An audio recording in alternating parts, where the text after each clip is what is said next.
पोलिसांच्या हाताला हिसका देत आरोपी पळाल्याची घटना समोर आली आहे। जीवे ठार मारण्याच्या प्रयत्नाच्या गुन्ह्यात भद्रकाली पोलिसांनी अटक केलेले संशयित आरोपी क्रिश शिंदे हा मंगळवार दिनांक 29 एप्रिल रोजी सायंकाळच्या सुमारास भद्रकाली पोलीस ठाण्याच्या आवारातून पोलिसांच्या हाताला हिसका देऊन फरार झालाय। त्यामुळे भद्रकाली पोलिसांची भंबेरी उडाली असून रात्री उशिरापर्यंत त्याचा पोलीस शोध घेत होते, मात्र त्यांना यश आले नाही। त्याला पुन्हा ताब्यात घेण्याचे मोठे आव्हान भद्रकाली पोलिसांपुढे उभे राहिले।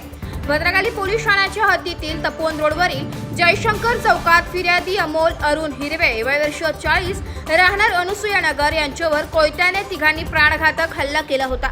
या हल्ल्याप्रकरणी भद्रकाली पोलिसांनी जीवे ठार मारण्याचा प्रयत्न केल्याप्रकरणी गुन्हा दाखल करत तपास सुरू केला। या गुन्ह्यात जुने नाशिकमधील कथाडा भागात असलेल्या 54 क्वार्टर वसाहतीमधून संशयित क्रिश शिंदे वर्ष 20 यास ताब्यात घेत अटक केली होती।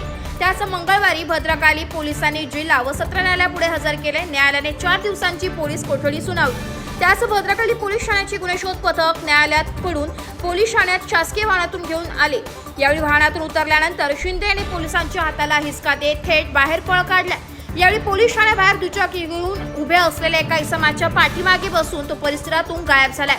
या प्रकरणी कायदेशीर रखवालीतून पसार झाल्याप्रकरणी संशयित शिंदे हा पोलिसांच्या तावडीतून पसार झाल्याचं समजतात गुन्हे शाखा युनिट 1च्या पथकानेही त्याचा माग काढण्यास सुरुवात केली आहे। रात्री उशिरापर्यंत जुन्या Nashik Kathegalli Tapovan Takli road jail road आदी भागात पोलिसांकडून त्याचा शोध सुरू आहे।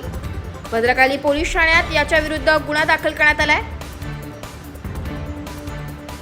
Bureau report AB news Nashik.